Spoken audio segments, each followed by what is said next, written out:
Hello guys! Alright, we are picking up with empathetic communication. This is kind of another short one, but we've got a couple of points that I'm going to go over that build off of the last lecture on communication. So when we talk about empathetic communication, empathetic listening, this goes back to, if you're familiar with Stephen Covey or if you've read any of his works, The 7 Habits of Highly Effective People. This comes from the habit that you must first go out and seek first to understand and then to be understood. So this is the most important part of communication, is the listening. This is so true. It's important that you go out and be kind of open-minded and really listen to what people are saying, because if you think about it, where do we get our views from? We get them from preconceived notions, from perceptions, and oftentimes our perceptions or preconceived notions are incorrect and we're wrong most of the time. So if you think about sometimes if you're listening to somebody, you're already formulating in your mind what you're going to say to them before they're even finished. And this isn't really active listening. If you're giving your attention to how you're going to respond before you get all the facts, before you get all the information, we're not really listening to the person if we're already formulating in our mind how we're going to respond before we have all that information. So it's all about trust. It's all about building that level of trust with your coworkers, with your peers, with your employees that work for you, and your higher ups.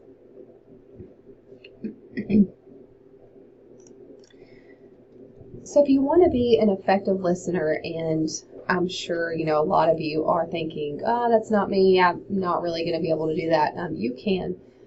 It's just all about changing your perception and thinking differently. So you really have to have the desire to want to improve and change your skills. And oftentimes it can be harder than what it sounds like. Change is never easy, but if we can communicate better, and change is always easier when we understand the why behind it. So being an effective listener is key, particularly in healthcare and as a public health professional. Having and cultivating these listening skills and being able to be an empathetic listener and to practice active listening and really, hone in on these skills is going to be extremely, extremely important. Just because of the nature of our business. We talked about in communication, we talk about some very, very difficult things in healthcare. We're dealing oftentimes with, life and death decisions and having to communicate that information out, very touchy information. We're talking about reimbursement. We're talking about patients' diagnosis and their conditions with their families. Things of that nature. So it makes communication in healthcare a little more difficult than, maybe other industries, just because of the nature of our work. So before you move on, I want you to just kind of pause the video after this slide and really give this slide some thought. Think about your own personal communication techniques and how you communicate with others. And think about, how your percentages, break down. How much of your communication comes from nonverbals and body language? How much comes from how you say things? And then how much, comes from the words that you use? So how would your percentages look if you had to spread them out amongst these 3 things? So we go forward, I find this really interesting, and I hope that others do too, because generally we would think that it would be the words that we use that can create some barriers to communication, or kind of hinder our effectiveness of our communication, but it's actually not the words we use. It's more so our body language, our nonverbal cues that we're giving out. Right there we see it, 55%. And the behind that is how we say the things that we're saying, which is almost 40%. I think it's the words, but it's really the body language. So if I were to come up to you and say, hey, you're doing a great job, keep it up, I see great things for you in the future. If I come up and say that to you as an employee, you're going to take that very positively. You're going to think, wow, I'm doing a great job, proud of myself, I'm going to keep doing what I'm doing. Now, if I come up to you again and say, hey, you're doing a really good job, you're doing a good job, but keep it up, I see good things, keep doing what you're doing. I'm saying the same things, but you're receiving it in two different ways. So you may think with that second one, man, am I doing something wrong? She didn't really sound very confident. You're not building that level of trust with that type of demeanor that you're sitting across, or you're not giving your employees the confidence that's needed for your employees to trust you and motivate you. So it's all about this trust building relationship that we need to build with our employees to continue to create this, harmonious culture environment that we want to survive and thrive in. So just remembering, during that example, you couldn't see my body language.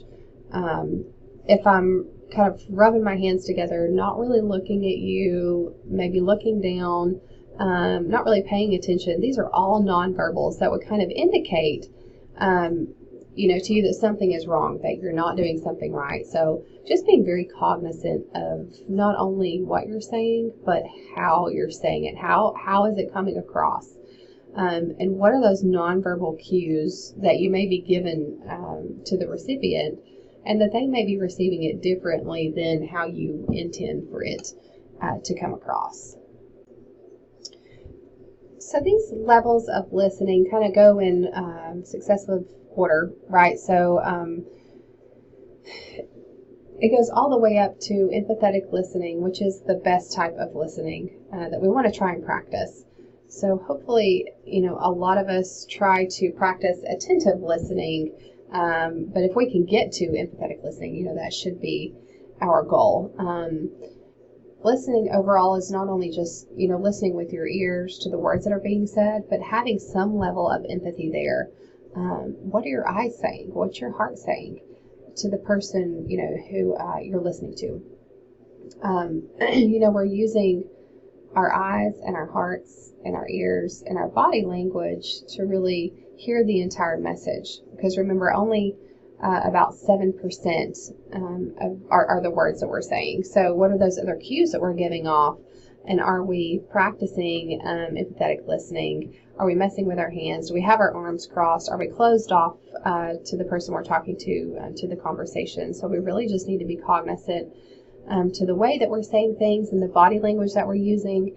And this is really the way that great leaders lead. Some of the best people that I've worked with has really, honed in on this skill, because again, it's about building that level of trust. And if you can get really good at empathetic listening and really build on the skill, you can really build that level of trust with your employees. And leaders, very successful leaders who have really worked on this skill, they have employees that would do anything for them. They would walk on water for them. And, they have this kind of charismatic demeanor or appeal to them because of this empathetic listening aspect.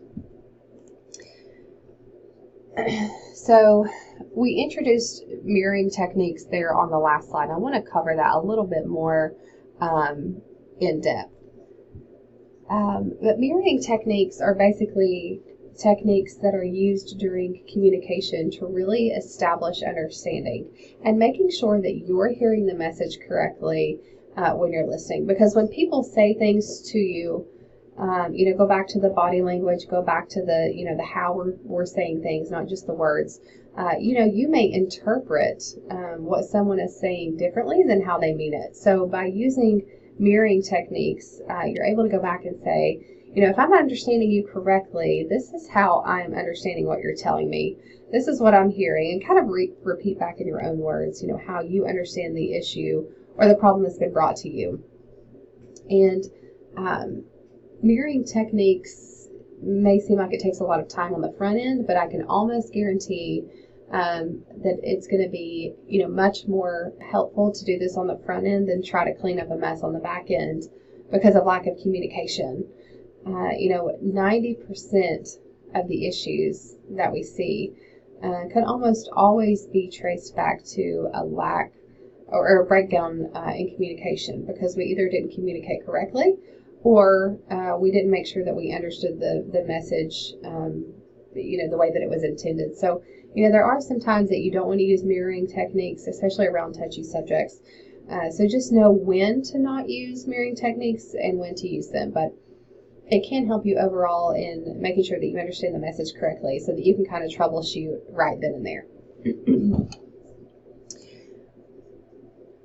So we introduced this particular lecture with Stephen Covey, the 7 Habits of Highly Effective People. And, Stephen makes this assertion that, that there's a relationship bank account that exists between you and everyone else around you.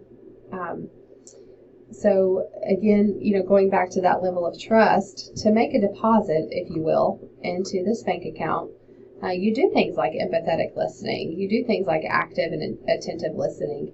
So you want to build up that bank account. You want to build up that trust. Now, withdrawals, unfortunately, these are made. Everybody does it. It's just learning to recognize when it's happening and how you can try to stop it or troubleshoot it. So withdrawals come things from language, body language. If you don't say something the correct way, ignoring, being maybe snippy or snappy with someone. And unfortunately, those withdrawals from the bank come with interest, if you will. So if you think about a time when somebody may have said something to you and you either, took it the wrong way, or maybe they were a bit, snippy or kind of ignoring you, or just really unkind. Wasn't it harder for you to build that level of trust to back up with them, right? It typically is. So that withdrawal that they took out of the relationship bank account really came with a lot of interest. And, it's harder to make more deposits into the bank to make up for the withdrawals that you're taking out. So take a look at this video. You can click on it within the PowerPoint, so you can just go directly to the PowerPoint and watch it from there. But the biggest takeaway from this lecture is just to make sure that you seek first to understand before being understood. And just remembering that, most people really listen with the intent to reply as to, truly understanding what the conversation is about. So I think as long as you kind of have those as 2 huge takeaways from this kind of supplement to what you're already reading in the book, then that's going to help you to be an effective administrator. Hope you have a great day.